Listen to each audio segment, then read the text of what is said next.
No último dia 5 de agosto, o Arquivo Nacional divulgou um novo lote de documentos oficiais sobre OVNIs, ou, como podemos chamar, UAPs.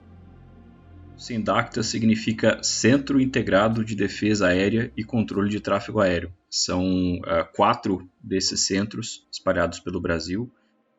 Era apenas um objeto em forma de paralelepípedo, que tinha um tamanho estimado de 10 metros de comprimento. A cor dele era bege. Aqui o autor colocou a velocidade em 400 nós. Foram fotografados vários objetos. A olho nu pode ser um avião. Ela teve um contato imediato de terceiro grau. Muito grande, parecia um sol.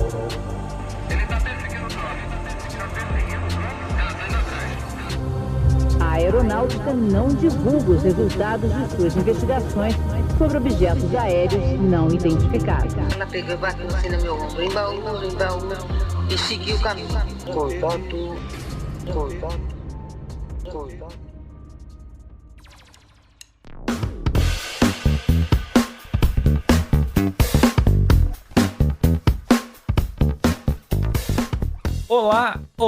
Olá, contatados e contatadas. Sejam bem-vindos e bem-vindas a mais uma edição do O Contato Podcast, o seu podcast de ufologia, que toda semana está aqui no seu agregador favorito e no seu player favorito para trazer muita informação, documentos, teorias, segredos e muito mais. Eu sou Vinícius Martins, mas pode me chamar de Vini.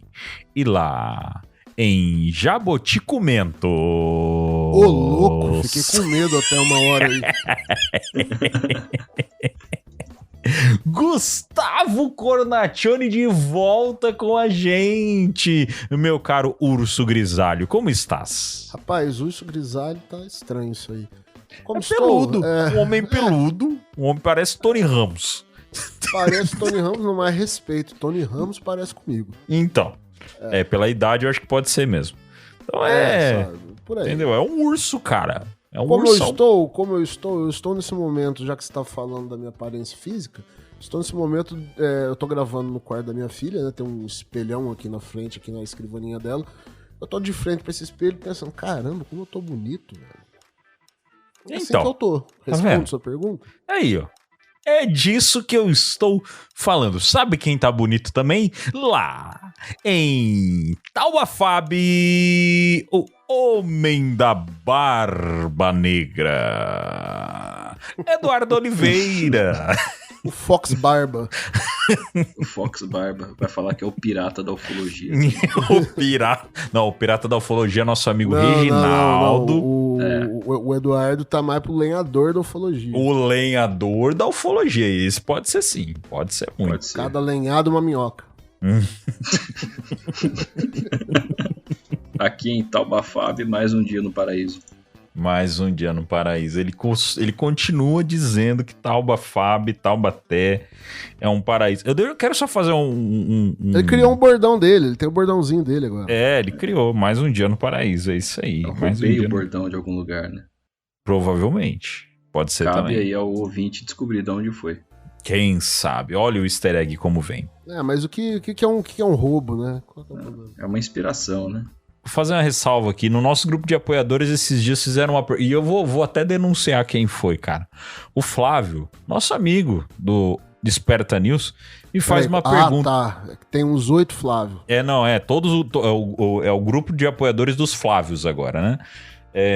O Flávio do Desperta News me pega e fala assim, de onde que o Eduardo é? Eu falei, cara, você tá me tirando. Falei, que você 20 anos de curso. Você tá, 20 anos de curso, cara. Como que você tá perguntando de onde o Eduardo é? Ô Flavião, ajuda nós aí, cara. Pô, tem tantos nomes que a gente pode destacar para essa cidade maravilhosa. Bom, meus amigos, estou agora com a dupla dinâmica de volta em nosso podcast. 2 episódios onde um não estava e depois outro onde o outro não estava. Era pessoal, né? Era pessoal. Eu e o Eduardo já resolvemos. Já fizemos as pazes. Resolvemos a contenda. Já se abraçaram, roçaram as barbas e está tudo certo. Nós vamos hoje para um episódio que poderia muito ser chamado de Jornal Fofocas, mas nós optamos por não tratar ele dessa maneira para poder aprofundar um pouco mais no assunto. Então, sem mais delongas, meu caro ouvinte, hoje nós vamos tratar a liberação recente de documentos oficiais sobre fenômenos aéreos não identificados da FAB. Ajude-nos a alcançar mais pessoas. Curta, comente e compartilhe para que ainda mais contatados e contatadas conheçam o Contato Podcast.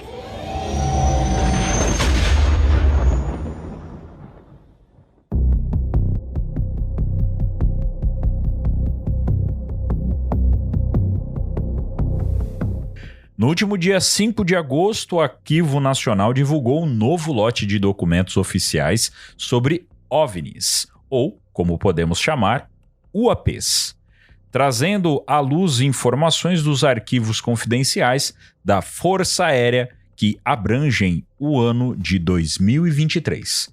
Essa divulgação é fruto de uma portaria que visa maior transparência nas operações e fenômenos que, até então, eram mantidos sob estrito sigilo. Antes de pensarmos sobre onde isso se encaixa no que algumas pessoas veem como um processo de abertura, precisamos conhecer o material mais de perto. Somente depois disso poderemos dar um passo para trás para tentar ver como seu conteúdo se encaixa em nossa visão do fenômeno como um todo. Neste episódio, vamos analisar o conteúdo desses documentos, passando por alguns casos em específico, pensar o que isso significa para a ufologia brasileira e mundial e também entender o processo pelo qual esses documentos vieram à tona. O Arquivo Nacional, minha gente, que publicou aí 35 novos documentos relacionados a incidentes entre OVNIs e pilotos comerciais em 2023. Esses arquivos foram fornecidos pela Força Aérea Brasileira, seguindo a legislação prevista na Portaria 551-GC3. Essa portaria regulamenta que todos os documentos relacionados a OVNIs criados pela Força Aérea sejam enviados anualmente ao Arquivo Nacional. Já trazendo para o pessoal que está chegando agora no podcast, eu acho que também nós podemos começar a nos habituar com uma nova sigla que ainda não está sendo utilizada aqui no Brasil, que seria o FANI, né? Que é Fenômeno Aéreo Não Identificado, ou Fenômeno Anômalo Não Identificado, que é a tradução para UAP, né? Então, mas ainda usamos o OVNI e tal, mas o FANI seria a atual sigla para a gente poder tratar aí desses fenômenos, beleza? E esses arquivos, até eu acho que é legal a gente já trazer para o ouvinte, que qualquer pessoa, praticamente, qualquer pessoa, através do site do governo federal, pode solicitar acesso a arquivos que estejam liberados ali no Arquivo Nacional. Então, ou melhor, né, pode solicitar a liberação de um documento para ser colocado no Arquivo Nacional. Então, qualquer pessoa pode fazer isso. Muita gente não sabe. Até eu acho que aqui a gente já pode até já abrir um parêntese sobre isso, de que podemos fazer um episódio só sobre esse ponto, de como que a gente faz essa solicitação de um documento no Arquivo Nacional, né, ô rapaziada? O pessoal da Força Aérea ouvindo o episódio agora falando, puta merda, vai aumentar nosso trabalho. Só no nosso podcast, se a gente for considerar, já comemorando aqui os números recentes dos nossos inscritos no Spotify, seriam 3 mil. No Instagram, estamos quase chegando ali nos 6 mil. Vamos lá, gente. Vamos ajudar nós a chegar nos 6 mil no Instagram. Então, assim, imagine... 3 mil. Se de 1% de 3 mil, que é mais ou menos 499... não é. Mas se 1% começar a pedir... Nossa, agora o Eduardo quase morreu. Eu sei, foi de propósito. Não teria graça se eu acertasse a conta. Se todo mundo começasse a pedir, os caras vão ver uma pressão acontecendo para... Com certeza. Imagina todo o público dos podcasts entrando nessa briga. Ia virar um inferno. É um inferno a vida dos caras. Então, antes que a Força Aérea venha bater na minha porta, eu gostaria de dizer o seguinte, né? Que esses documentos, eles detalham uma série de encontros, avistamentos, assim, né? Fornecendo descrições minuciosas dos fenômenos que pilotos comerciais veem no céu, né? Durante seus voos. E pilotos altamente experientes, né? Entre os registros, tem casos de objetos com movimentos anômalos, interferências inexplicáveis nos instrumentos de voo e relatos de contato visual próximo. Essas informações, elas ampliam significativamente nosso entendimento dos encontros entre pilotos e fenômenos aéreos não identificados e nos proporcionam uma base mais sólida para pesquisa e discussão sobre o assunto no Brasil. Então, uma coisa que é importante deixar claro a respeito desses documentos é que é uma situação específica, né? São documentos referentes apenas ao ano de 2023, feitos por pilotos de aviões comerciais no Brasil. Então, a Força Aérea ela não está liberando documentos de casos de testemunhas no chão. Pessoa que estava num lugar e viu alguma coisa, investigação, Operação Prato. Não, é bem restrito. 2023, avistamento de pilotos comerciais. Tem muito mais coisa. E estão liberando isso porque tem uma lei que obriga. Se não tivesse... Pois é. Provavelmente não estaria acontecendo. E aquilo que a gente falou, o que o Vinícius falou agora há pouco, né? Que pouca gente sabe, mas tem uma lei, todo mundo tem direito a pedir acesso a esses documentos. Tem direito, não quer dizer que você vai conseguir. Você pode solicitar, né? Se vai ser liberado para você é outro quesito. Mas é aquilo que eu já tinha brincado em outro episódio já sobre as camadas da cebola lá. Então aqui a gente tem só pilotos comerciais em um tipo de documento específico da FAB. Então a própria Força Aérea tem pode ter outras situações em que fenômenos como esse são avistados, mas se não envolver o piloto comercial não está nesse lote de documentos. Por exemplo, apenas uma parte da Noite Oficial dos OVNIs estaria aqui dentro. Se a gente estivesse falando lá de 1986, então a gente não teria o conhecimento dessa noite como a gente tem hoje, né? A gente conheceria apenas uma fração dela. Então, o que deve existir registrado deve ser muito maior. Cara, eu acho muito louco pensar que, assim, já tinha tido Operação Prato lá em 77, se eu não me engano, né? Sim, em 77. Em 77. Já tinha muito caso, muito mais antigo do que isso. E a FAB sempre investigando, sempre envolvida. Em 86, né, que foi a Noite Oficial dos OVNIs, né? Sim. Então, 9 anos depois da Operação Prato, onde, teoricamente, eles poderiam ter aprendido algumas coisas ali, no mínimo, aprender a abafar o assunto, foi aquele estardalhaço, sabe? Quem nunca viu vídeo sobre a Noite Oficial dos OVNIs, né, no YouTube, tem vídeo de coletiva de imprensa do comandante da aeronáutica, de todos os pilotos, todo mundo ali com todos os grandes canais de TV, e os caras falando abertamente disso. Então, eu sempre fiquei meio intrigado com essa questão, sabe? Por que naquele momento foi um descontrole de todo mundo? Não teve ninguém pra falar assim, ou vocês não vão falar, sabe? Por que ali eles foram tão abertos? E assim, apenas 9 anos antes teve a Operação Prato, em 86, Noite Oficial dos OVNIs, em 96, 10 anos depois, o caso de Varginha. Então aí, em um espaço de tempo de 20 anos, 3 grandes eventos, lidados todos de maneira diferente. Mas assim, ó, na Noite Oficial dos OVNIs, a gente tem que lembrar que assim, teve toda aquela repercussão nacional, onde eles deram declarações e tal, Só que tudo foi só revelado depois de muito tempo. Não, sim, mas simplesmente você ter um comandante da aeronáutica, um monte de piloto falando tudo aquilo que eles falaram numa coletiva de imprensa pra Globo e pra Bandeirantes e tudo mais. Claro, veio muita informação depois, eles não falaram tudo ali, mas os caras falaram, sabe? Abertamente. Isso eu acho muito Sim. louco. Não teve como negar, né? Eles não tinham como... Eu acho que vai muito por conta de como que a história começa, né? A gente tem o Osiris Silva, né? Que era Osiris Silva era o comandante, eu não tô lembrando o nome do presidente da Petrobras, que tinha acabado de ser empossado. Esse é um assunto pra gente tratar com o Jackson, né? Não tem nem como... Mas só pra concluir o raciocínio, era o Osiris Silva, né? Que era Sim. O presidente. Ele tinha saído da presidência da Embraer para entrar na presidência da Petrobras. Isso. Então, eu acho que por conta de ter o Osiris Silva envolvido, aí o papo acho que complicou um pouco mais as coisas.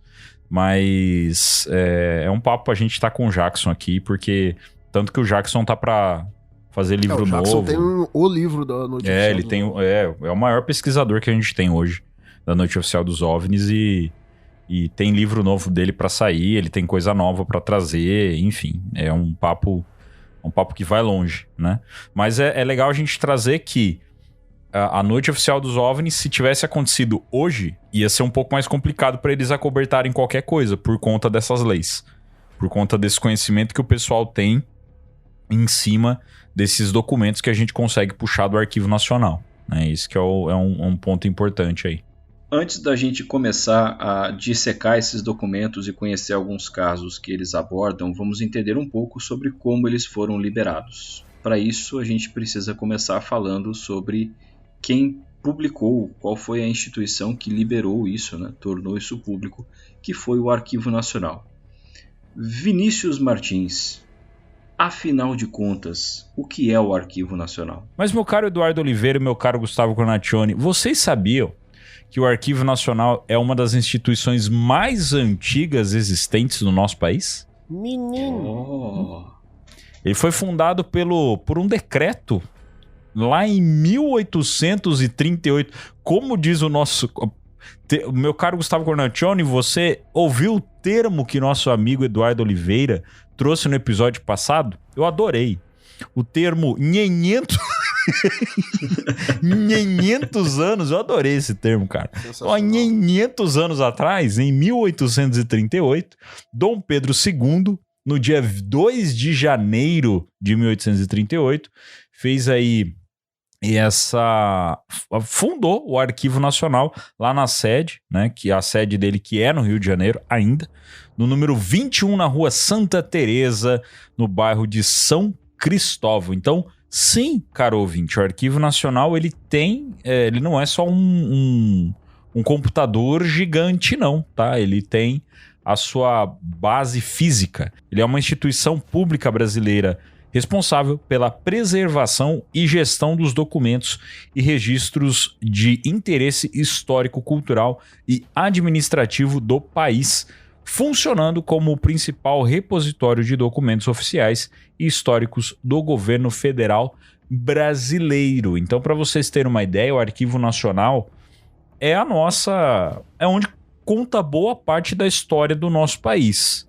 O Arquivo Nacional ele foi fundado quando o Brasil tinha 16 anos como país. Aliás, bem lembrado, bem lembrado. Independente, né? Bem lembrado. O Brasil não tinha. O Brasil tava entrando na adolescência. Tava no meio da puberdade ali, dando trabalho, né? Nascendo espinha e surgiu uma das espinhas, era o Arquivo Nacional. Não, então, o Arquivo Nacional, ele é físico, ele existe, então ele não é só um arquivo de dados, mas também existe a base de arquivo de dados. Até porque alguns desses documentos acabam passando pelo processo de salvar ele no digital. Então existe muito arquivo que a gente consegue ter acesso nele no digital. Mas eu acredito que deve ter muita coisa que ainda não foi passada para o digital e que assim como alguns museus que nós tivemos no nosso país, infelizmente, tiveram a tragédia de acabar sofrendo um incêndio, nós podemos perder muito arquivo por conta dele ser um local físico, né? Como qualquer outro lugar. Então e é algo que, assim, a gente não fala sobre esse local na nossa vida. Não se fala do Arquivo Nacional, por exemplo, na escola. Tratam ele, eu acho que de uma forma muito superficial. Eu não me lembro de falar alguma coisa sobre o Arquivo Nacional, a não ser coisa superficial. Mas ele não é só para arquivo da FAB e coisa sobre ufologia.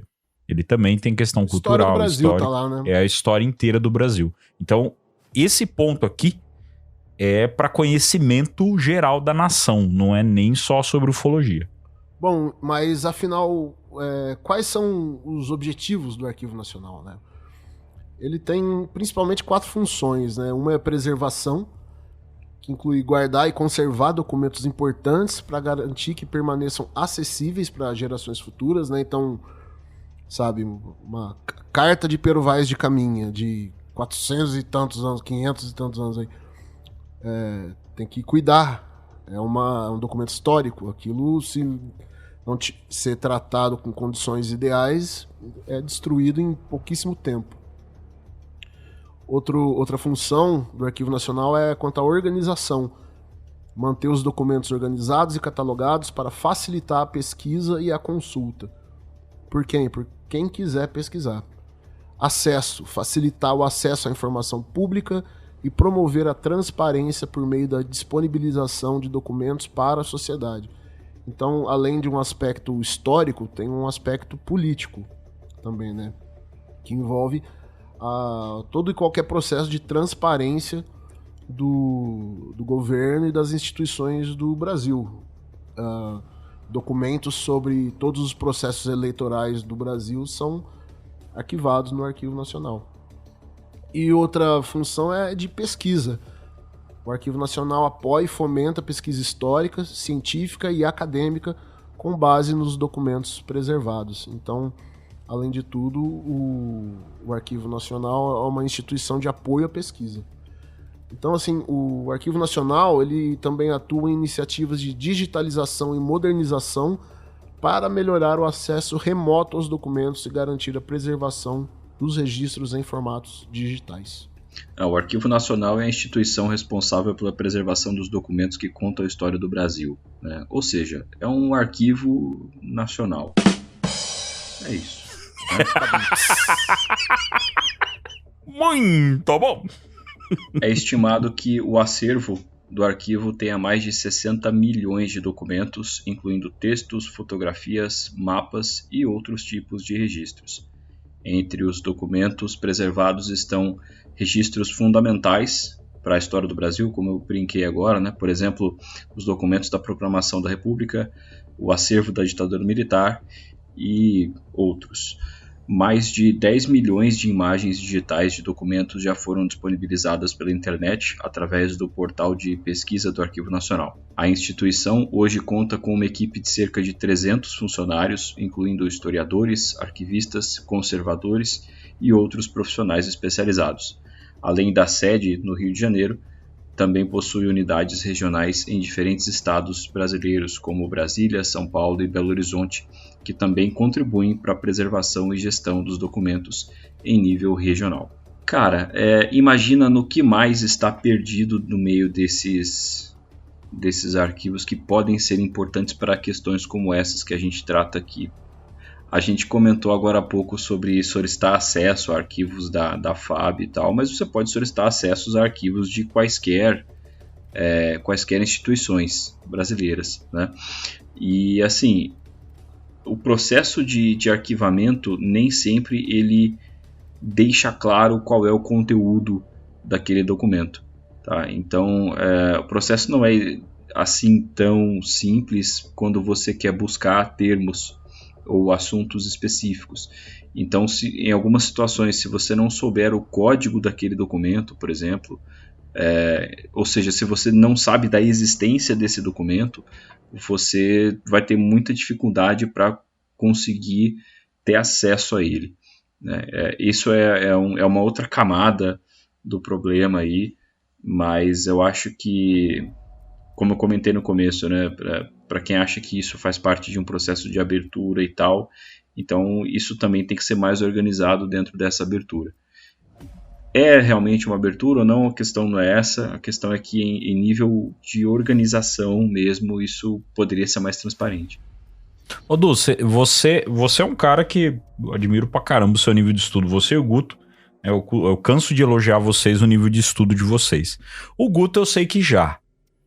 Mas você já chegou a fazer alguma coisa envolvendo isso do Arquivo Nacional? Tipo, ou caçar ou solicitar algum arquivo dentro do Arquivo Nacional?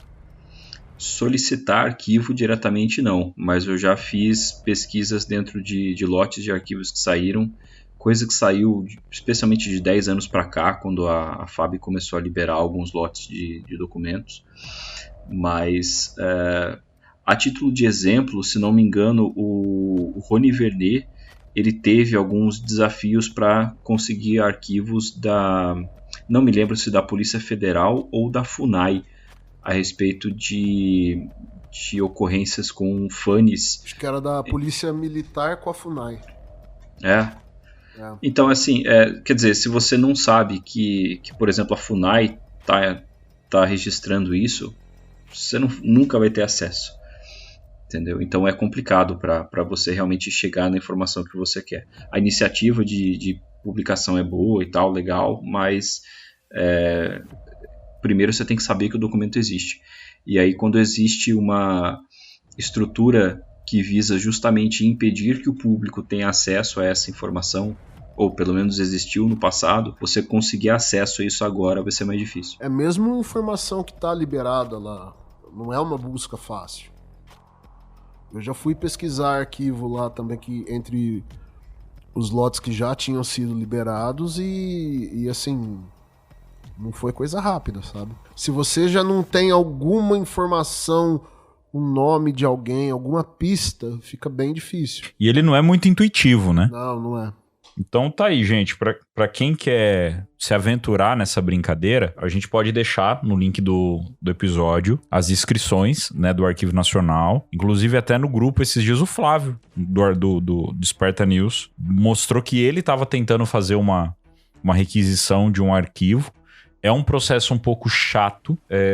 Recentemente, no CIPEX, no grupo do CIPEX, o Carlos Alberto Machado tem contato com o Fernando Ramalho, que é um pesquisador também, ufólogo, e ele é muito ligado em Brasília. E ele fez uma live pra gente referente a essa requisição de documentos. É uma pessoa que a gente pode trazer aqui, ele é bem solícito, a gente pode acabar trazendo ele aqui para poder falar mais sobre como é requisitar esses documentos dentro do Arquivo Nacional, porque tem ali os seus macetes, tem as suas peculiaridades, se não dá certo de um jeito, você pode tentar de outro, então tem algumas coisas, mas como o Eduardo e o Guto já falaram, não é porque existe essa possibilidade de você requisitar que você vai conseguir, tá? O Arquivo Nacional não é algo tão acessível assim para a gente conseguir liberar algum documento. Seu apoio é essencial para continuarmos com o podcast O Contato. Contribua no Apoia-se e faça parte dessa jornada com a gente.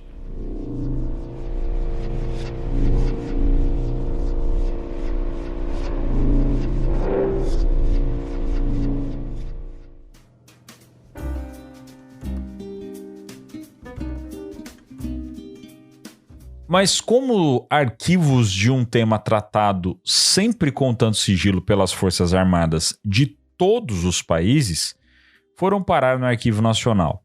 Isso foi possível devido à Portaria 551/GC3.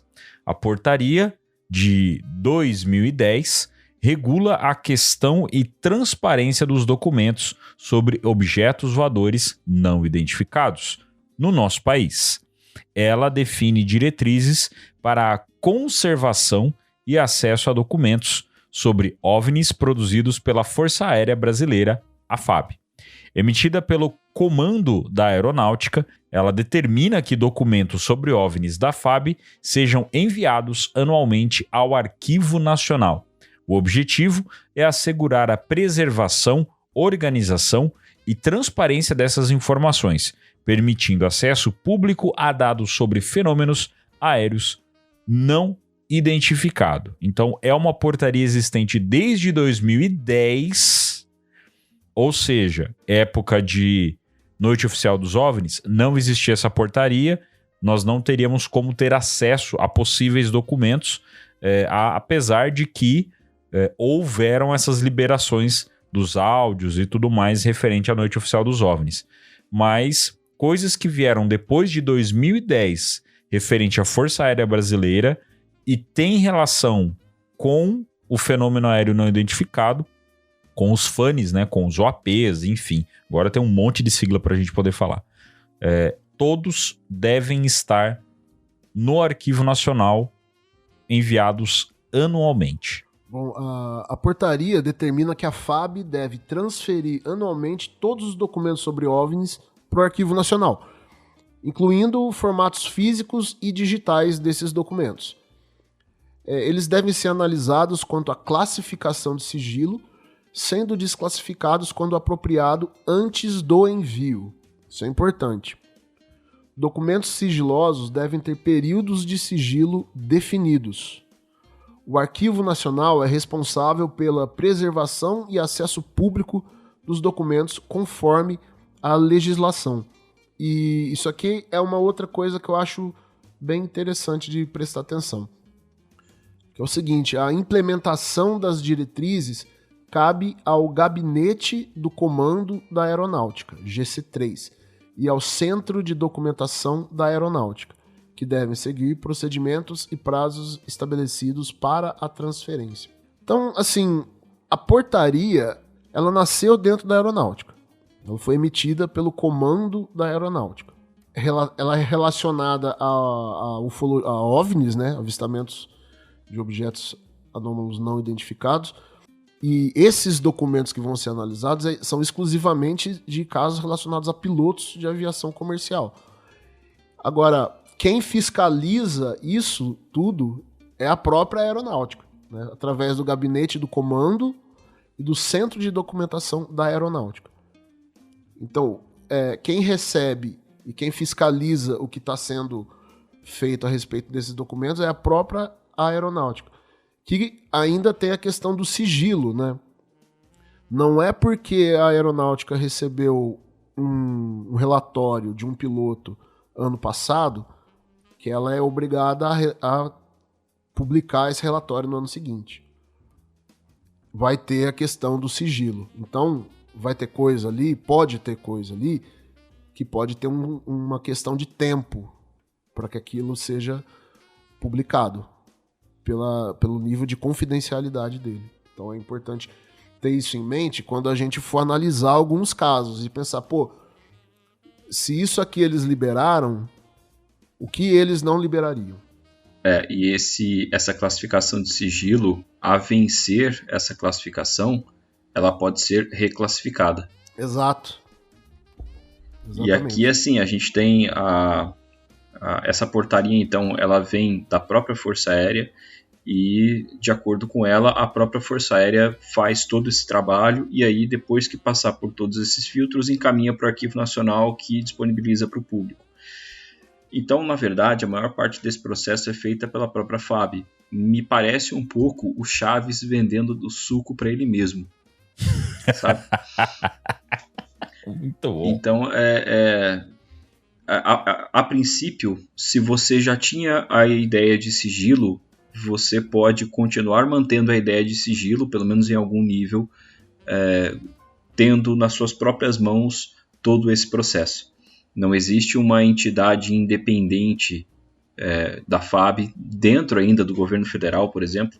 Não existe um representante do Arquivo Nacional que participa desse processo ou algo desse tipo. Não, tudo é feito pela própria Força Aérea e repassa isso para o arquivo, que recebe e publica.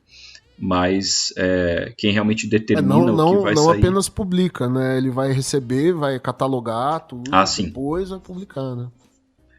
Ele cataloga de acordo com a sua própria organização, né? E disponibiliza para o público. Mas, a princípio, se você quiser ainda manter o segredo do que tiver ali, você consegue.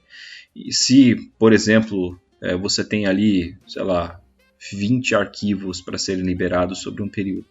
Cara, o que tem aqui, para mim, tudo é sigiloso, então não vai nenhum. Isso, em tese, poderia acontecer. Tá? E, de certa forma, se cumpriu a portaria, porque a portaria fala aí sobre a questão de respeito, né, ao período de sigilo, enfim, então foi respeitado e está tudo certo. Mas a portaria é fundamental para promover a transparência ao garantir que documentos sejam acessíveis para o público para pesquisa e estudo. E ela também facilita a preservação histórica, criando um arquivo acessível para consultas futuras nas dependências do Arquivo Nacional.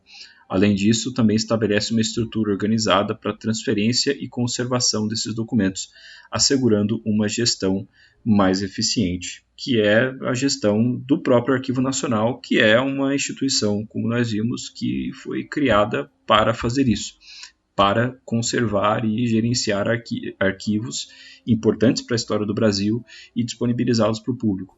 Então, realmente, não existe instituição melhor no Brasil para fazer isso.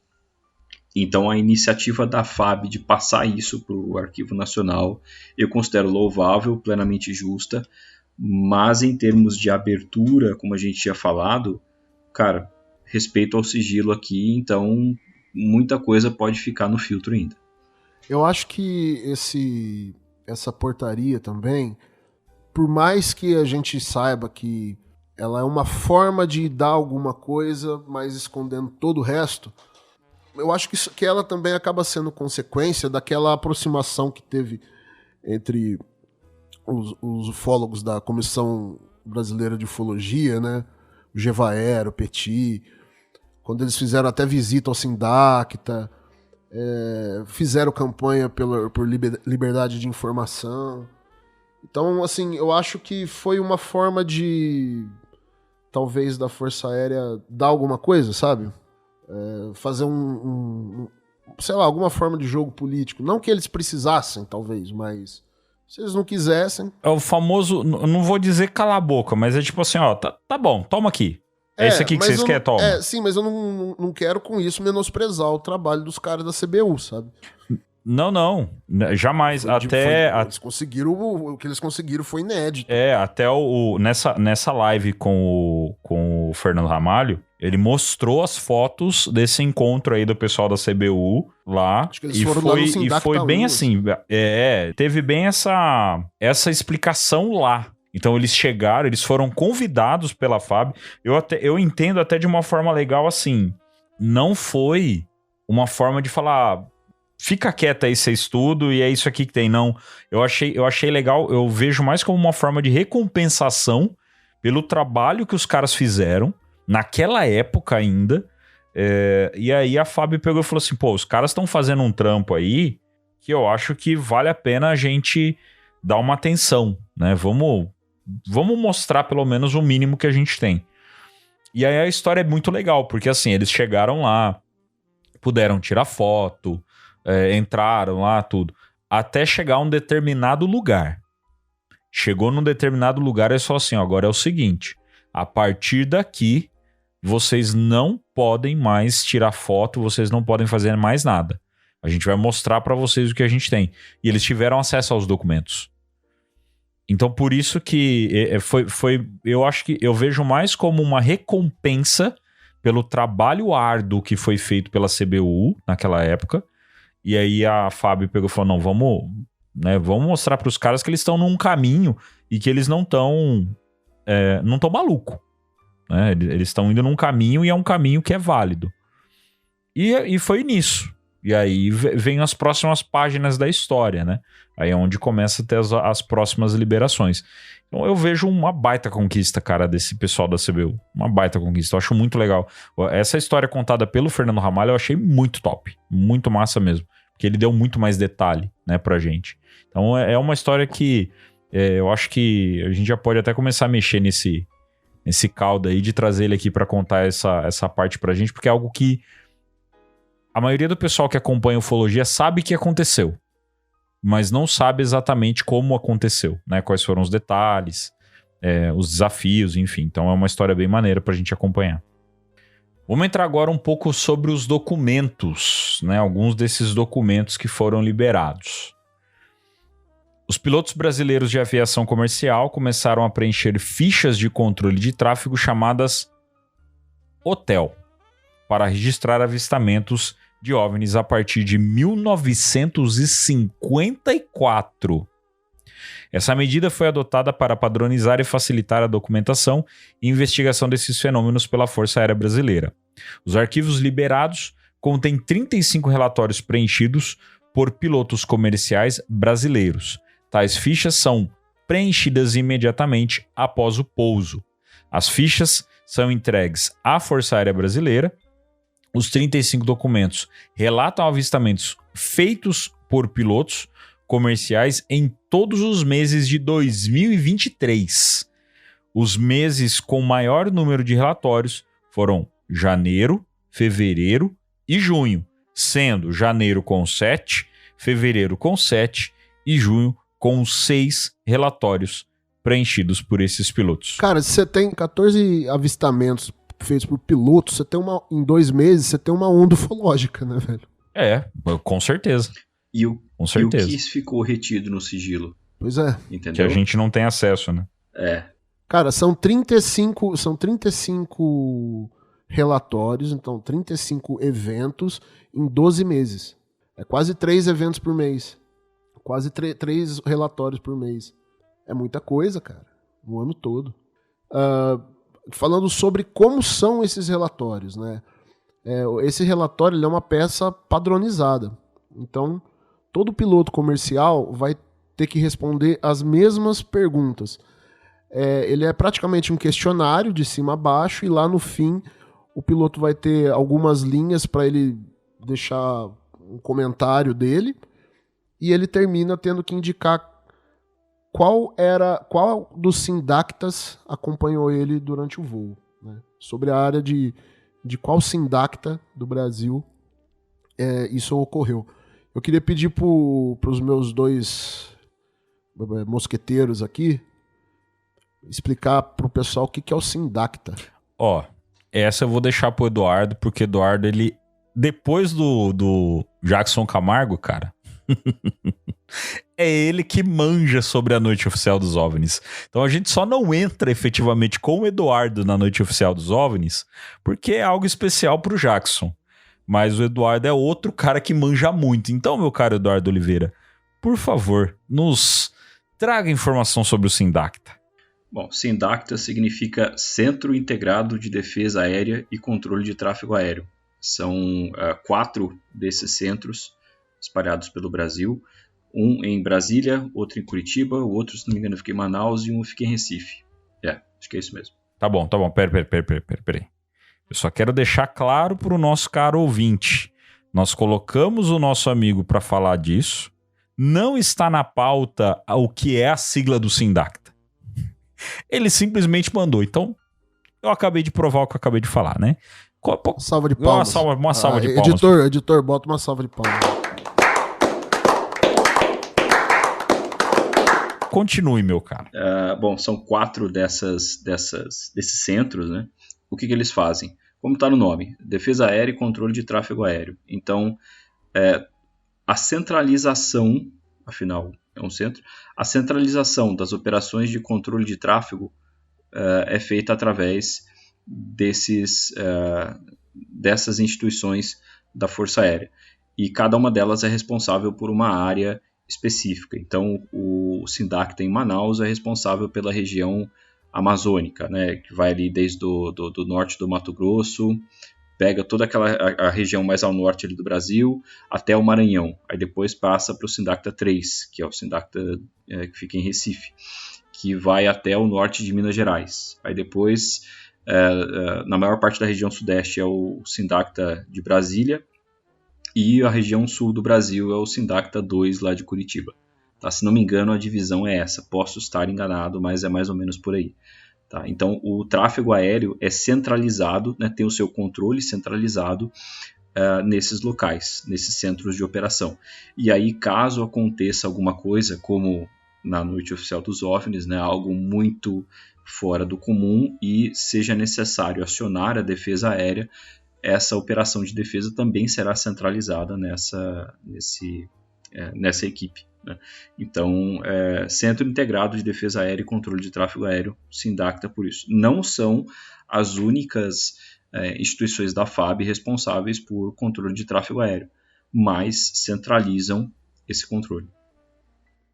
E o SINDACTA, eu fiz uma pesquisa a respeito dele, a área de cobertura dele é imensa, né, cara? Pega quase 80% da América do Sul e uma faixa enorme do Oceano Atlântico ainda, né?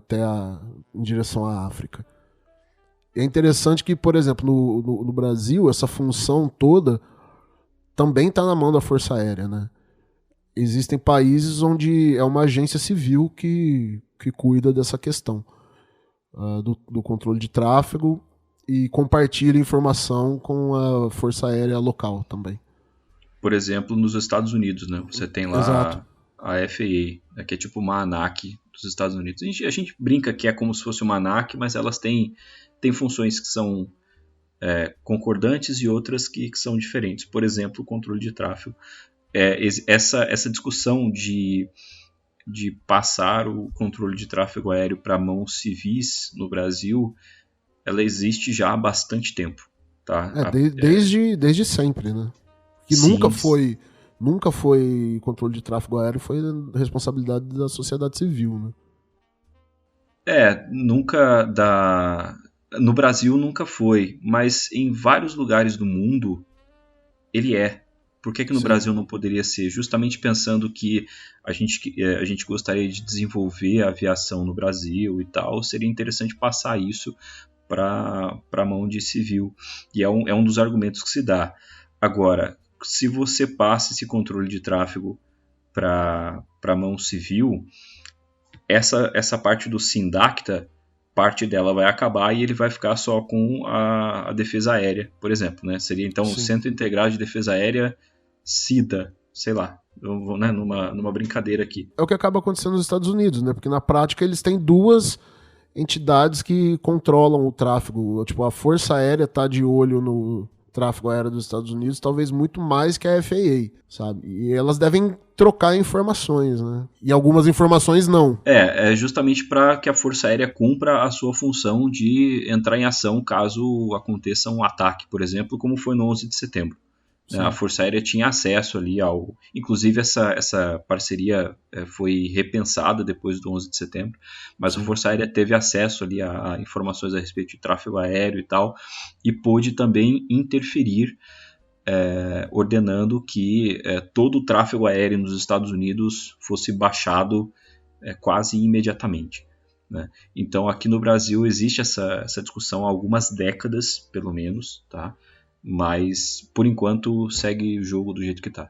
Mas aqui no Brasil a questão sempre foi tratada como o controle do espaço aéreo é uma questão de segurança nacional, né? Uhum. Então, como era sempre olhado por esse viés, fazia mais sentido manter com a Força Aérea. E o Brasil foi ter um ministro da Defesa, eu não lembro se foi no governo do Fernando Henrique ou do Lula, porque até o primeiro governo do Lula. Porque até então cada força tinha o seu ministro, né? Ministro do Exército, ministro das Forças Armadas, eu não me lembro exatamente.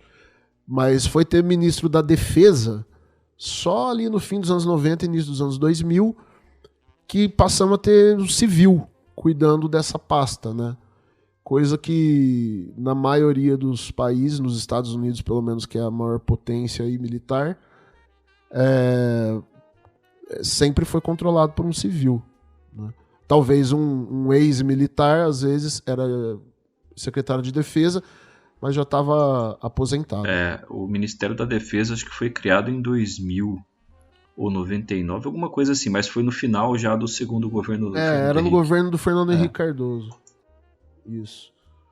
Bom, voltando aos relatórios, né? O que os pilotos têm que preencher, né? São informações referentes ao local, a data e a hora da ocorrência, a duração dela, o tipo de ocorrência, e no próprio documento está escrito tipo de ocorrência, avistamento, contato imediato, etc.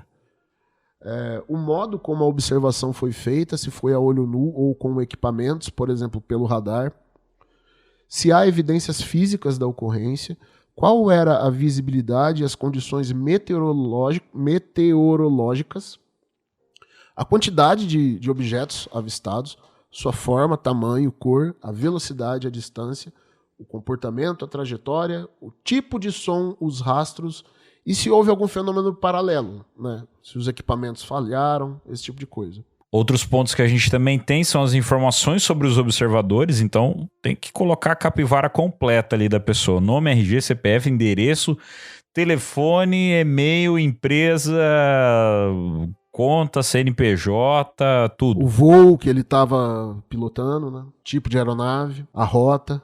Se possui conhecimentos em aviação, meteorologia, conhecimento sobre OVNIs, se pertence a alguma organização que se dispõe a estudar OVNIs, no caso, né? Então, de repente, algum tipo de estudo sobre o assunto, né? Se a pessoa tem conhecimento desse assunto.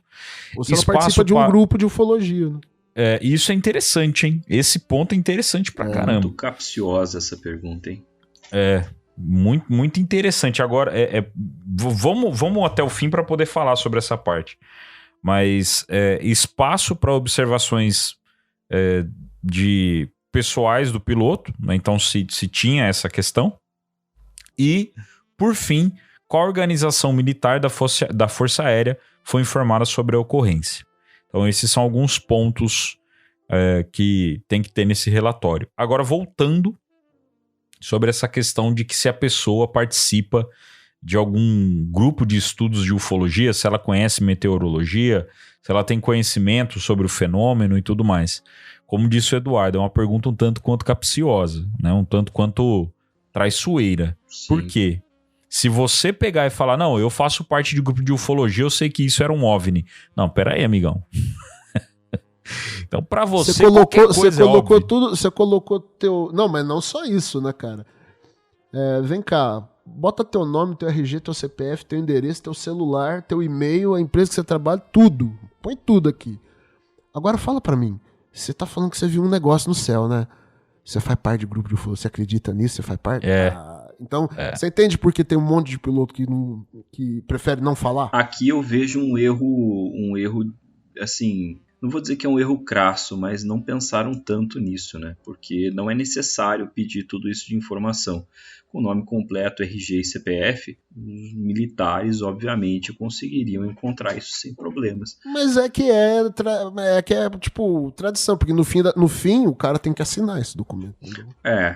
Então, mas aqui quando se pergunta depois, possui conhecimentos técnicos de aviação, meteorologia, eu acho válido perguntar. Tá? Porque justamente para a gente tentar qualificar o relato dessa testemunha.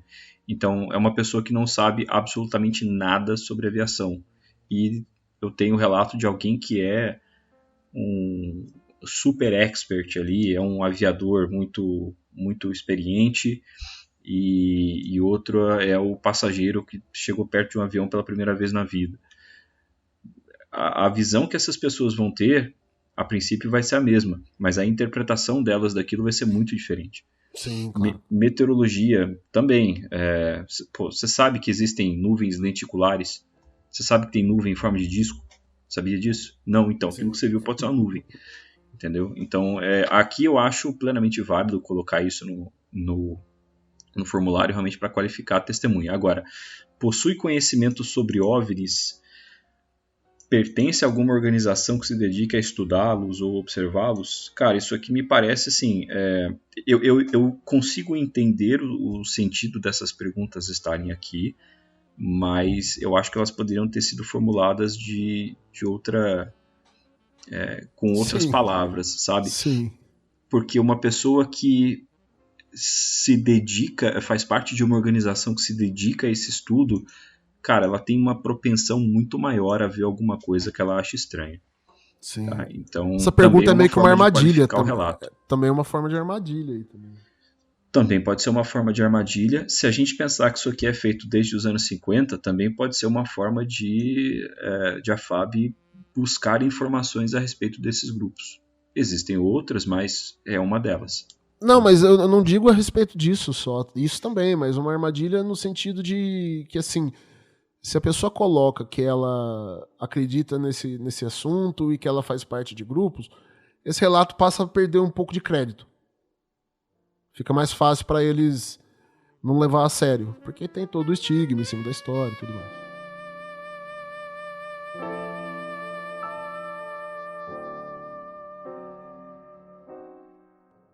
O Contato Store, camisetas exclusivas do seu podcast favorito. Conheça nossa loja e garanta já a sua. reserva.inc/O Contato Store.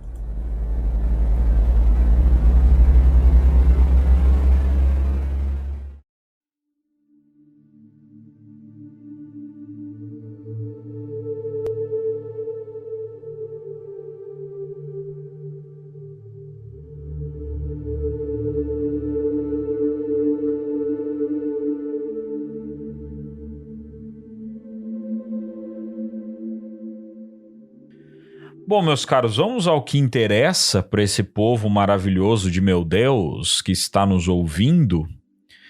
Vamos falar um pouco de como foram esses casos, né? De alguns desses casos que foram incluídos nesse relatório da FAB.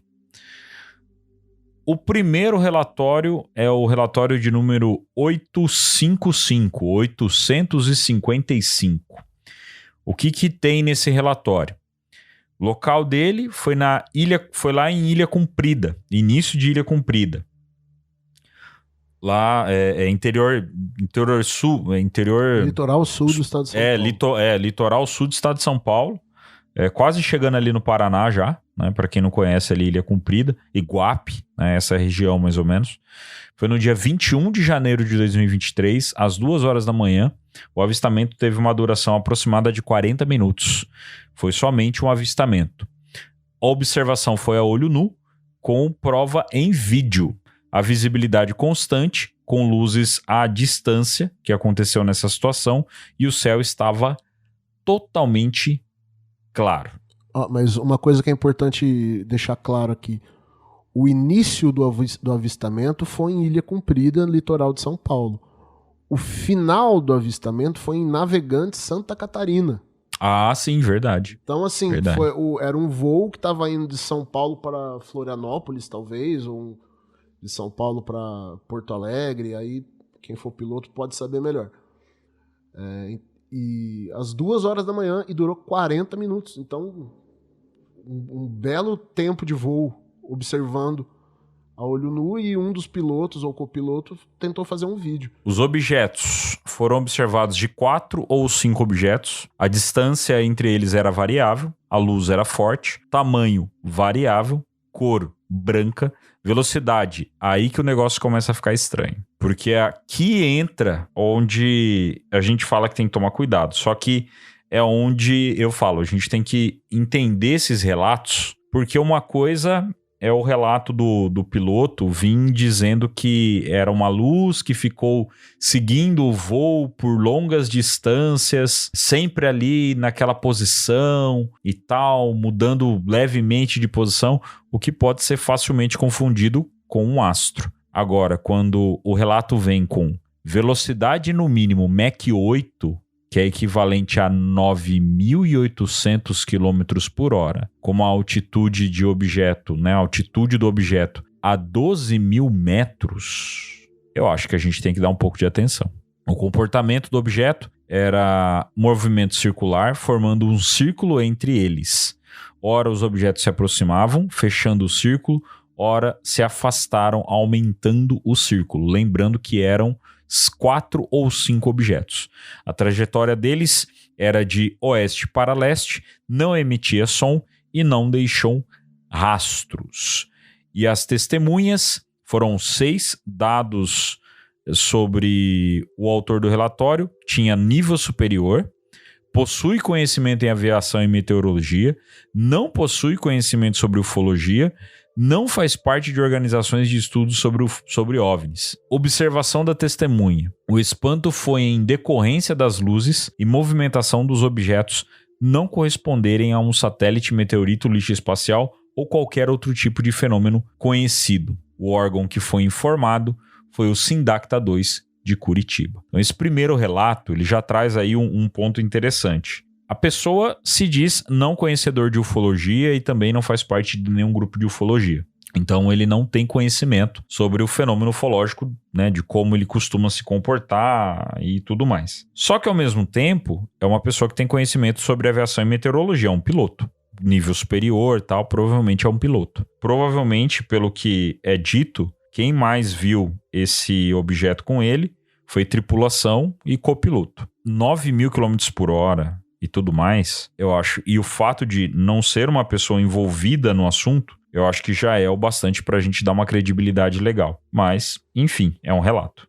Eu acho interessante que, assim, em todos os relatórios tem um trecho ali, uma pergunta, que é assim, houve algum fenômeno nos instrumentos, né? Aquele avistamento, houve alguma consequência nos instrumentos?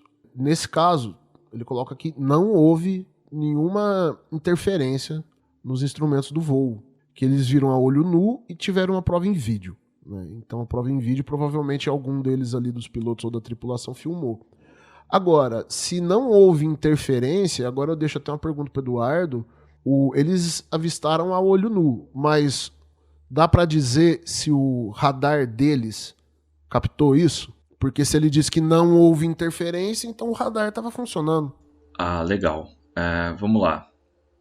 Existem diferentes tipos de radares, né, para começar. Então, a aeronave vai ser equipada, por exemplo, com um radar meteorológico, tá? Que é para detectar formações de nuvens à frente da aeronave para que o piloto não entre em regiões de turbulência, enfim, radar meteorológico. Outro é um radar para detectar outras aeronaves, colocando num termo muito simples, para evitar colisão, por exemplo. Tá? Não existe menção nesse relatório à detecção por radar, por parte da aeronave, né? Então eu imagino que se ele tivesse detectado no radar dele um tráfego desconhecido, ele teria primeiro comunicado ao controle de tráfego aéreo, né? E teria relatado isso também. Olha, no mesmo momento em que eu vi essas luzes, eu coloquei ali eu plotei no meu radar, né, um tráfego com tal característica, a essa distância. O radar ele vai te dar a distância, né? Aliás, o último R do radar é justamente ranging, de distância, o que me leva na verdade, duas outras questões. Primeira, então a gente imagina que ele não detectou nada no radar dele, mas o relatório de tráfego hotel, ele não me fala absolutamente nada sobre o que os radares em solo detectaram. Mas como é que eles conseguem cravar uma velocidade? O radar mínimo consegue. Mach 8. Ah, tá. Então, esse é o meu segundo ponto. Como que ele cravou velocidade se ele não sabe distância? Não tem como estimar isso de forma segura. Pô, mas é um aviador super experiente. Cara, eu estudei casos de aviadores super experientes que confundiram a linha do horizonte entre o mar e o céu e jogaram o avião na água. Ele acreditou nele mesmo e achou que o instrumento estava errado. Então, o ser humano é absolutamente falho nesses pontos. Certo, mas duas possibilidades que podem surgir disso. Uma, essa informação é uma estimativa do piloto, ou outra, não tem informação de radar, o que foi captado em radar, se o radar captou alguma coisa no documento, mas essa informação existe. E eles soltaram isso aí, mas não disseram de onde vem. Porque você citou antes que, assim, se o radar dele estivesse captando alguma coisa, ele ia contactar, né, a torre, quem estava acompanhando o voo ali com ele e tal. Sim. Essa ocorrência durou 40 minutos. Muito tempo. Então, 40 minutos. Essa conversa, com certeza, ocorreu. Sim. Porque tem uma coisa estranha ali, independente se o cara sabe o que é ou não. É uma coisa estranha. O cara tá pilotando um avião, tem gente dentro. Então ele, com certeza, entrou em contato E deve ter tido uma conversa, um acompanhamento muito longo, porque foi 40 minutos. Então, isso que eu fico na dúvida. Essa informação que está aí é uma mera estimativa do piloto? Ou algo cravado assim pode ter sido captado, para tá tão cravado assim com certeza, o radar do Sindacta, aí você pode me dizer, teria captado isso aí? Bom, vamos supor que essa estimativa aqui é verdadeira, tá? A gente está falando de um objeto a 12 mil metros de altitude viajando a número de Mach 8, que dá quase 10 mil km por hora. A gente tem alguma coisa que viaja nessa velocidade? Na atmosfera dessa forma não, a essa altitude não. Tá? A gente tem no espaço, mas a 12 mil metros não. Se tiver, assim, é algo que está vindo do espaço, mas aí também essa velocidade já reduziu muito. Se tiver isso aqui, o Sindacta vai pegar. A não ser que tenha alguma tecnologia de furtividade, né, de stealth, que faça com que ele não apareça e tal, mas no pau da goiaba, a princípio, ele vai pegar. Então, eu imagino que, primeiro, esse piloto, ele perguntou sobre esse tráfego para o controle, né, para a equipe de solo, perguntou se tinha alguma coisa. Como não existe referência disso nesse relatório, eu imagino que a resposta do controle tenha sido negativa. Eu tô literalmente imaginando aqui, tá? Porque se tivesse, ele teria mencionado isso, ele teria colocado no tráfego hotel dele, ele teria colocado que o Sindacta, no caso, confirmou. Mas a gente não tem menção disso. Então eu acredito que essa estimativa de altitude e velocidade seja 100% dele. 12 mil metros. Eu não sei qual foi o voo, tá? Mas eu imagino que ele estivesse vendo isso um pouco acima de sua própria linha de visão. Então ele estimou que esse objeto estava mais distante, então fez ali uma trigonometria de cabeça ali e imaginou 12 km de altitude, porque a aeronave dele estava ali talvez 10, quase 11, talvez um pouco abaixo. Um chute, né? Uma estimativa ali. Né? Ele estimou que ela estava poucos quilômetros, no máximo 2 ou 3 quilômetros acima dele, viajando ali onde ele estava vendo. E a partir disso, então, veio a estimativa da velocidade de Mach 8. E ele coloca no mínimo Mach 8, equivalente a 9.800 km por hora. Esse número de Mach é importante porque a aeronave ela tem um instrumento chamado machímetro, que ele te dá a velocidade da aeronave em relação à velocidade do som, que é o número de Mach, que é a velocidade que a atmosfera tem, a velocidade que o som tem na atmosfera. Pô, Edu, mas aí isso não é meio óbvio? Não seria mais simples colocar uma outra escala, então, no indicador de velocidade ali da aeronave? Não, porque a velocidade do som, ela varia de acordo com a densidade do ar. Então, lá em cima o ar é menos denso, a velocidade do ar é diferente. Então, quando ele fala no mínimo Mach 8, possivelmente ele está se referindo ao número de Mach na velocidade do som naquela altitude em que ele estava. Então também já é diferente essa velocidade aí. Não é o mesmo número de Mach que você teria ao nível do mar, por exemplo, que é uma conta que a gente está acostumado a fazer na escola, né? Então acaba sendo diferente. Praticamente impossível o cara sozinho ter ideia de que velocidade isso estava. Né? Praticamente impossível. Primeiro ele precisaria saber a distância. Primeiramente isso. Ele precisaria ter certeza mesmo da distância, que ele aqui, pelo que a gente lê, ele não tinha. Então eu considero que esse trecho do relatório é falho, tá? Não é uma informação confiável, assim, é uma impressão equivocada que ele teve ao fazer essas estimativas. E aí isso me leva a outra parte do relatório, que é a questão dos conhecimentos. Ele tem conhecimento em aviação e meteorologia, ok, mas quais conhecimentos? Qual é o seu nível de conhecimento de aviação? É o suficiente para saber que essa estimativa não seria segura? Talvez não. Né? Então, assim, claro, assim, a gente não conhece essas pessoas, eu não estou falando nada, não, pelo amor de Deus, mas eu tô fazendo o trabalho do advogado do diabo aqui, de dizer que, olha, existem pontos aqui que não são tão confiáveis ou até não fazem sentido. E esse é um desses pontos. Eu considero, numa análise fria aqui, tá, que essas estimativas, elas são equivocadas. Não estou dizendo que isso não aconteceu, mas esse trecho específico ele é equivocado, muito provavelmente. Ele descreve que eram entre 4 e 5 objetos, né? E fala que a distância entre eles variava e o que ele via eram esses objetos fazer um movimento circular, né? Às vezes formando um círculo entre eles. Então, me colocando no lugar desse piloto, dessa equipe, né? 6 pessoas que avistaram isso. Então, 6 pessoas viram 5 objetos que emitiam uma luz forte, que não tinham uma forma definida, girando no céu a uma altura que o piloto, dentro do que ele pôde, achou que era 12 mil metros de altura.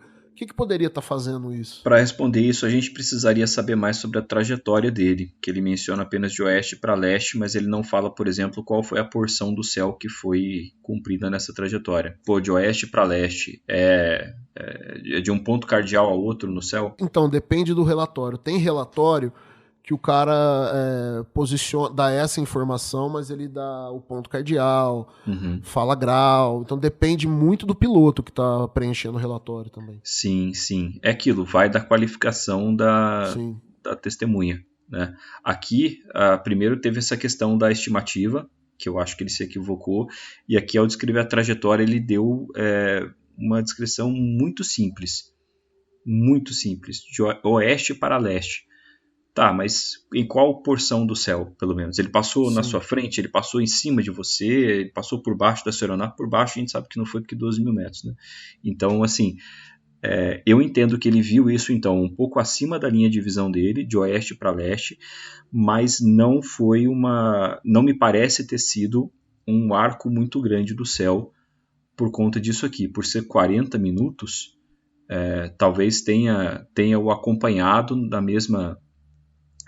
quase na mesma trajetória ali de voo dele, e do ponto de vista dele ele viu esse objeto indo de oeste para leste por uma mudança relativa de posições. Ele fala também que não emitia som, o que já é esperado numa situação dessas, né? Não se espera ouvir um som de um objeto desses nessa situação.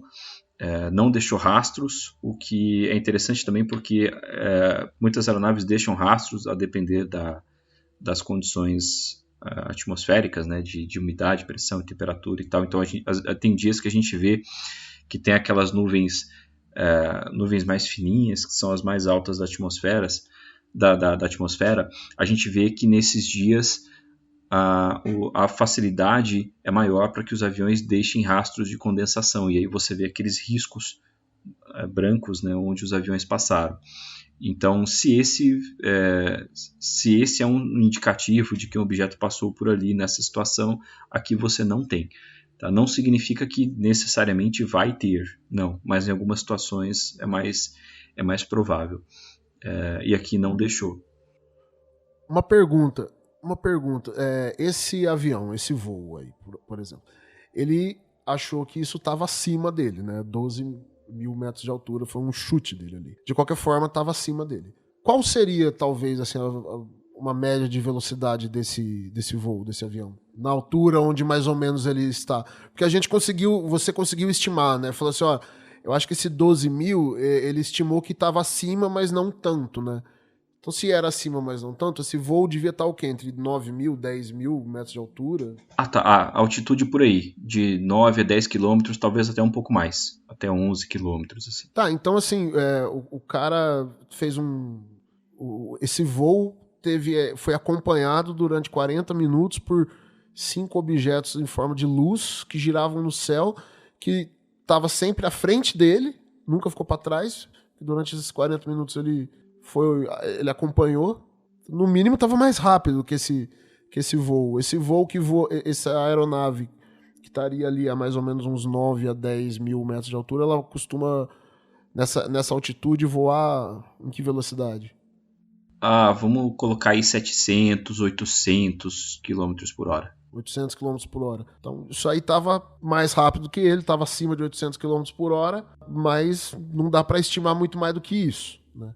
Esses 9.800 km por hora que ele falou antes, esse objeto não teria acompanhado ele durante 40 minutos. Ou seja, ele estava muito distante para estar essa velocidade. Estava muito distante se ele estivesse nessa velocidade. Mas se ele estava muito distante para estar nessa velocidade e ele viu 5 bolas girando no céu, isso aí era muito grande também. Sim.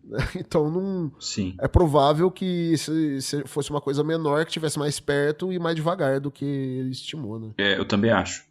também acho que se ele realmente viu alguma coisa ali, esse objeto estava lá, esses objetos, eles eram menores, estavam mais próximos da aeronave e viajavam a uma velocidade mais baixa. Não é tipo 10 mil quilômetros por hora, não. Eu acho que faz mais sentido, na minha interpretação, algo mais modesto, digamos assim.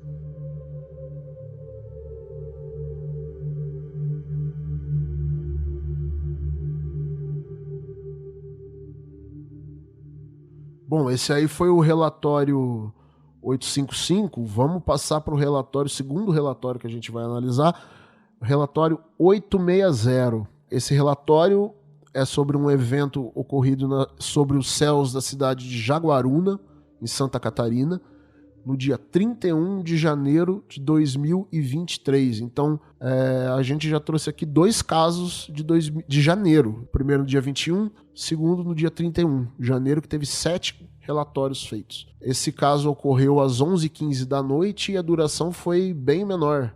Esse aqui foi um avistamento de 4 minutos.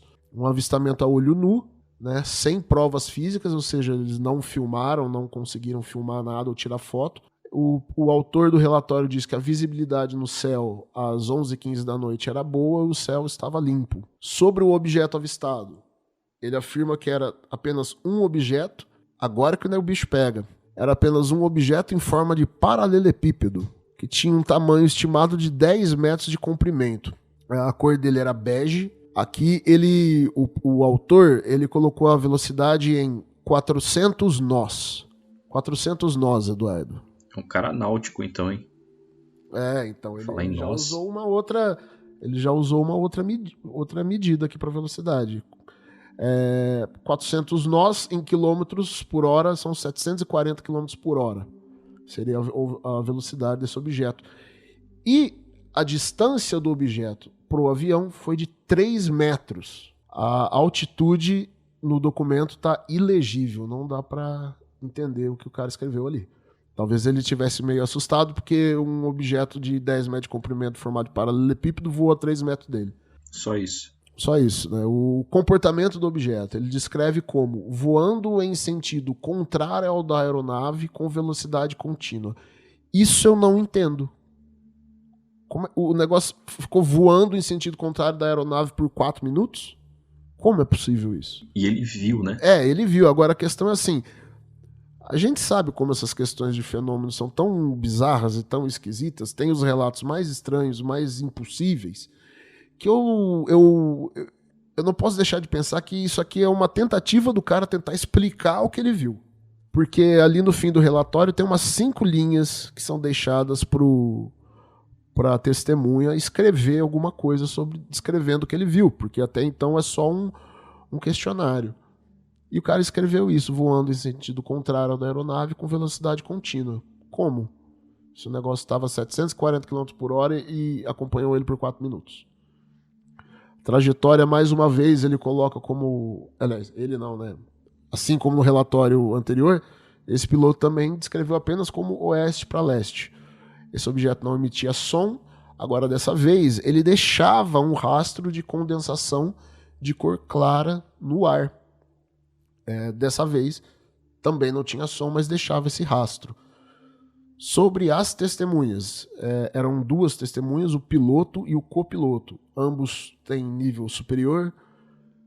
Eles assinalaram que possuem conhecimentos em aviação e meteorologia, não possuem conhecimentos sobre ufologia, não fazem parte de organizações de estudos sobre OVNIs. E a observação final da testemunha, né? O objeto estava em sentido contrário ao da aeronave. Não possuía brilho nem luz. Formato compacto. Estava formando uma trilha de condensação na trajetória. O órgão que foi informado é ilegível. Não dá para saber qual Sindacta foi, mas por se tratar ali de Jaguaruna, provavelmente então era o Sindacta de Curitiba, né? O Sindacta 4. É um quebra-cabeça esquisito isso aqui, né? Porque o cara diz que viu um paralelepípedo de 10 metros de comprimento, de cor bege, voando 3 metros do avião por 4 minutos. Me explica uma coisa dessa. Assim, eu consegui imaginar tudo até a parte do voo em sentido contrário, em velocidade contínua. A parte do velocidade contínua não, eu entendi. Esse objeto ele não variou de velocidade, beleza. Né, do ponto de vista das testemunhas. Descrição: paralelepípedo de 10 metros a essa velocidade, passou a 3 metros da minha aeronave, legal. Mas até ali eu imaginava que ele estava voando junto, né, quase como numa esquadrilha ali com essa aeronave, mas não, ela veio em sentido contrário. Mas a 700 km por hora, como que você vai ver isso? Ainda mais por 4 minutos. Pois é, a única ideia que eu consegui, a única coisa que eu consegui imaginar é que de repente esse objeto vinha de frente para ele, assim, né, para ele ter a impressão que esse negócio estava se aproximando, passava por ele, Sim. Desaparecia e talvez voltava, vinha de novo. Talvez ele viu esse objeto fazer essa manobra muitas vezes. E essa aparição, esse fenômeno durou 4 minutos. Acho que é a única forma que eu consigo entender como isso pode ter feito algum sentido. Uma coisa que poderia ser também é que eles observaram tudo isso ao longo de 4 minutos, mas aí esses 4 minutos também contemplam a observação dessa trilha de condensação. Tá? Então você não está vendo o objeto em si, mas você vê uma trilha de condensação se formando lá longe. E aí essa trilha ela ganha tamanho, né, à medida em que o objeto passa e aquele ar ali se movimenta, e aí fica mais fácil de ver de longe. Agora, como isso passou a 3 metros do seu avião e você viu isso, você teve ângulo de visão para discernir a formação dessa trilha de condensação dessa forma. Aí, para isso, esse objeto teria que ter mudado de trajetória, e diz que não mudou, né? Simplesmente está ali, de oeste para leste. Tá, e aí? Então, talvez ele não viu esse negócio depois que passou dele, fazer uma curva, voltar lá na frente e voltar. Talvez ele via apenas esse negócio passar. Depois que passava, sumia, não tinha mais nada. De repente via esse negócio lá na frente. Agora sim, nada disso está escrito. Né? A gente tá... Essa é a grande questão. A gente tá tentando entender, né? Cara, se pra gente que tá tentando entender foi complicado, imagina pra esse cara que viu o negócio, cara. Imagina ele tentando entender isso aí. Tem um quadrado voando a 3 metros aqui do nosso avião, né? Bem do lado aqui.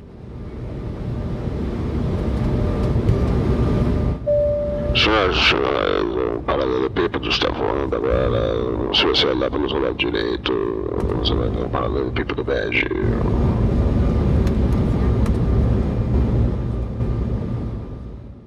Agora, aí fica uma observação também. Eu ia comentar isso lá atrás, acabei não comentando. Hoje, esse registro poderia ser feito de uma forma melhor, permitindo que a testemunha se deixasse ser gravada. Ficou estranha essa expressão, né? Mas, assim, se a pessoa quiser dar um relato em áudio, talvez sem... Ela se identifica na ficha, claro, e aí ela dá o relato em áudio ali também, como complemento, sabe? De forma que ela pode se expressar melhor. Eu acho que isso ajudaria muito nesse tipo de registro aí. E, claro, na interpretação de quem está lendo depois, né? Mas, enfim, aqui o próprio espaço do relatório, eu teria problemas para preencher aquilo. Nossa, muito pouco espaço para escrever.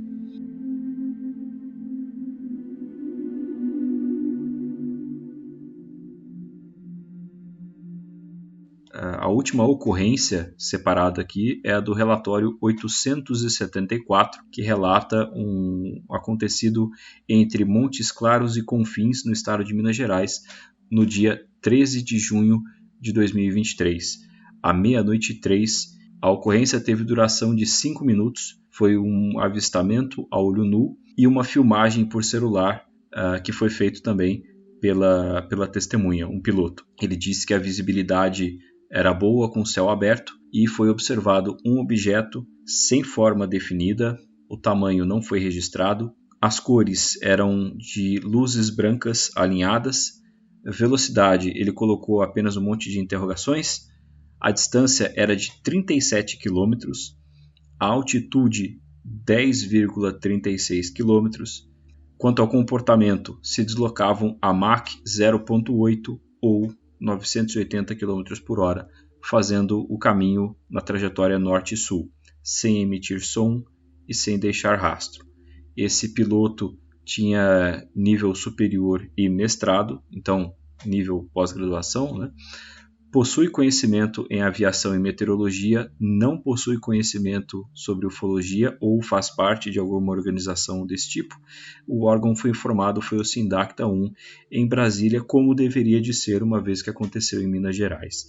Tá? Então, aqui eu poderia fazer as mesmas observações que a gente fez sobre outro caso a respeito de distância e altitude, ainda mais com essa precisão, 10,36 quilômetros. Velocidade Mach 0.8, enfim, como ele realmente determinou isso?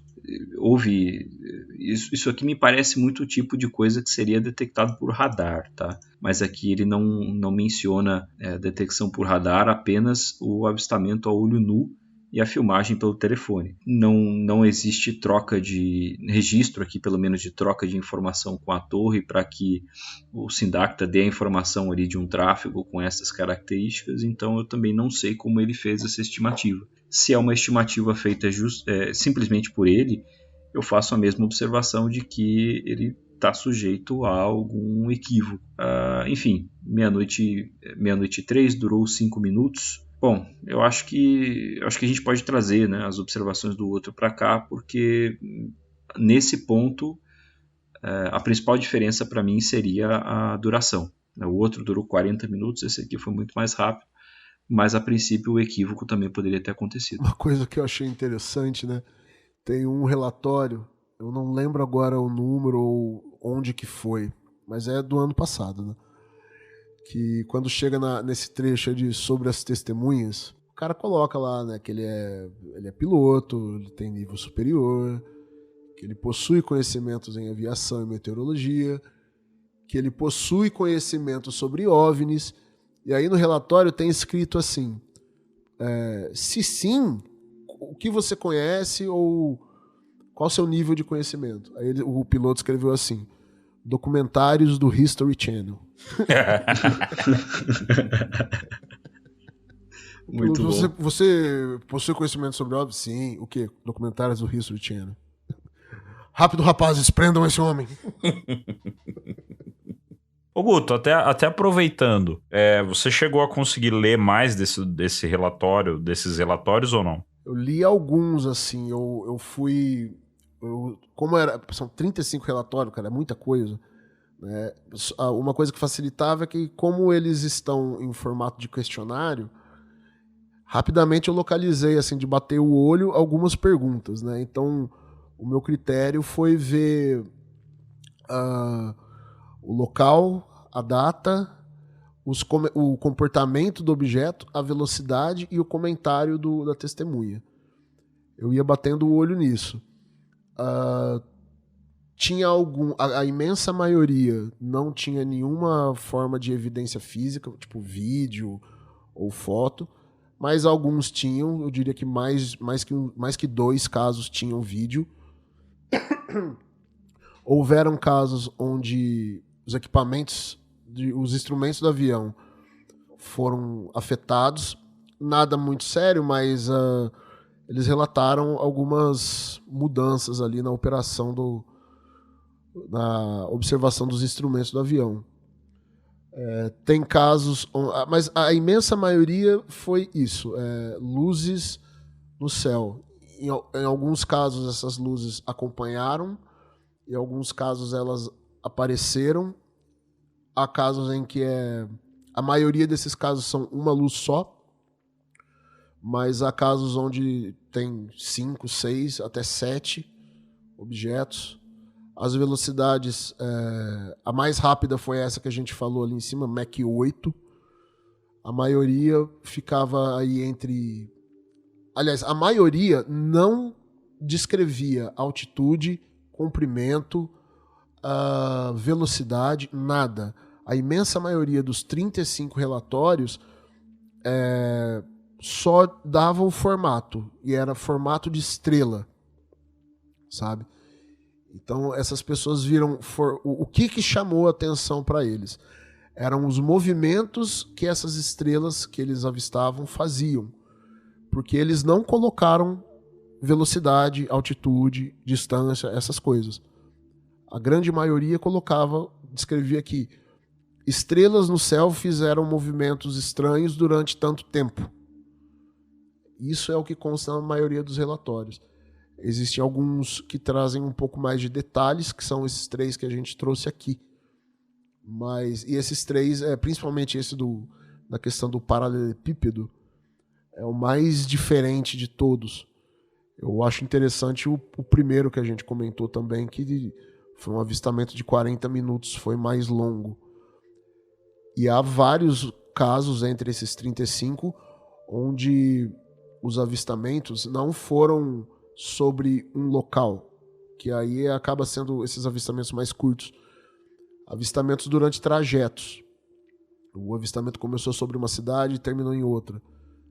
Há um caso onde um avistamento começou no Ceará e terminou no Rio Grande do Norte. Então levou mais tempo também. Então, assim, dentro do que a gente imaginar de avistamento feito por piloto, aquele vídeo que a gente postou recentemente é uma imagem que pode traduzir bem. São pilotos dentro de uma cabine vendo uma luz ali no céu. Isso aí é o que passou pelo filtro, né, do sigilo que a gente tinha falado. É sempre bom lembrar. Que passou pelo filtro. Lembrando, o comportamento desses objetos eram estranhos. Há casos ali, mais de um, onde o objeto fazia zigue-zague no céu. Então os pilotos relatam isso, que era uma bola de luz que se movimentava fazendo um zigue-zague no céu. Há um outro relatório de piloto, onde esse objeto estava, assim, a grosso modo dizer, do lado direito do avião. Aí esse objeto apagou, apareceu do lado esquerdo do avião.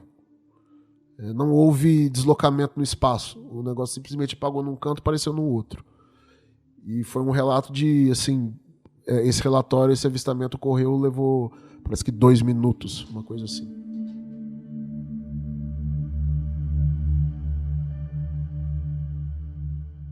Gostou do conteúdo? Se estiver ouvindo pelo YouTube, não se esqueça de curtir, comentar e compartilhar com amigos. Nas plataformas de áudio, deixe sua avaliação e siga o Contato para não perder os próximos episódios.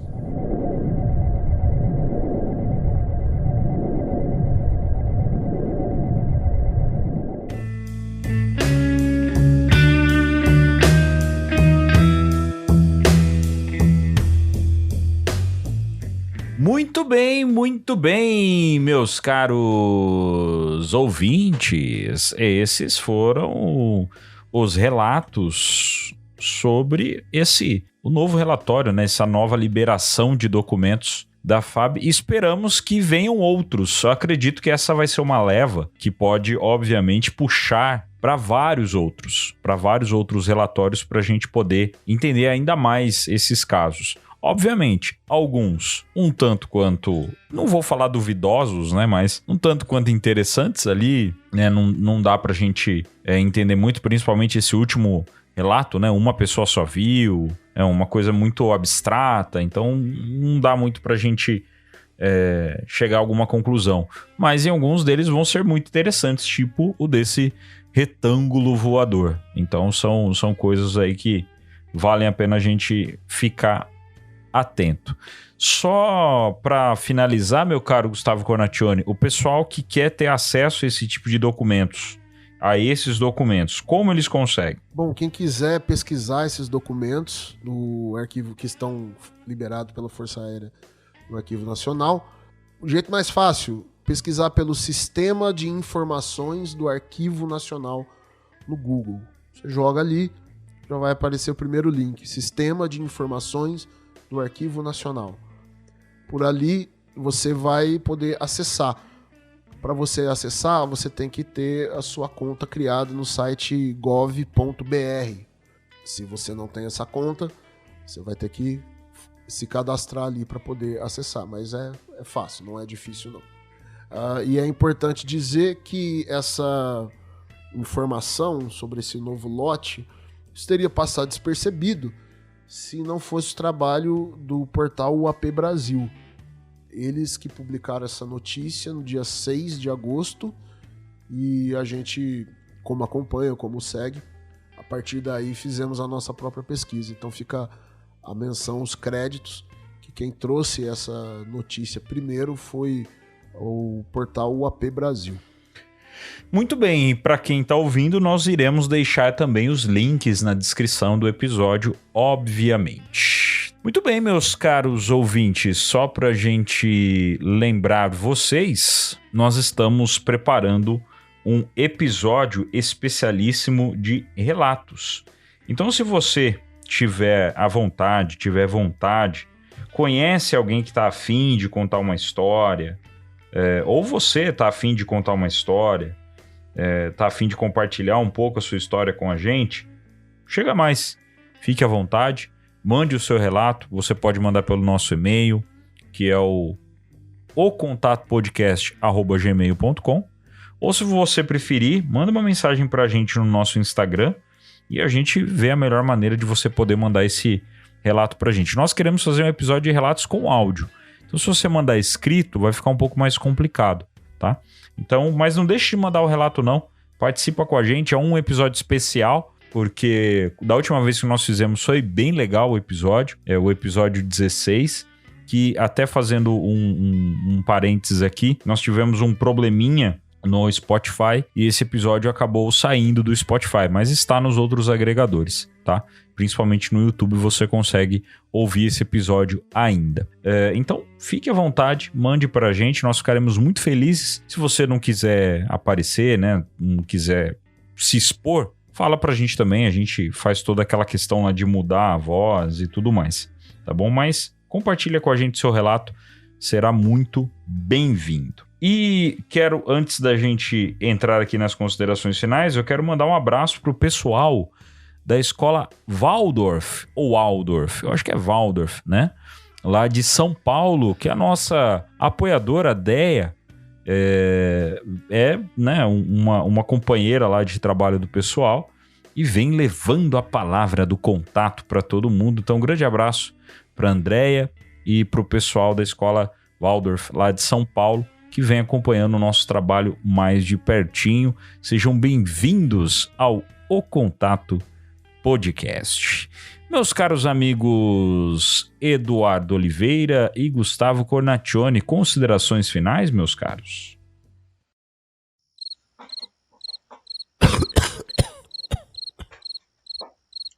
Não. Muito bem. Você que está ouvindo este momento de silêncio, foi essa a consideração final dos meus companheiros de trabalho. É isso que eu passo, gente, tá vendo? É isso que eu passo. Eu falei demais. É isso que eu passo. Muito obrigado, pessoal. Espero que vocês tenham gostado. Você já segue a gente no Spotify? Eu sigo. Então segue aí, beleza? Você segue? Ah, você perguntou tá. Perguntou pro ouvinte, né? É isso. Tá bom, chega. Ah, tá vendo? Não vou mais mandar consideração final nada, não. Falou, que não falou, não fala mais. Um grande abraço pra você, caro ouvinte. Muito obrigado pela sua companhia e pela sua parceria. Nos encontramos na semana que vem em mais uma edição do O Contato Podcast.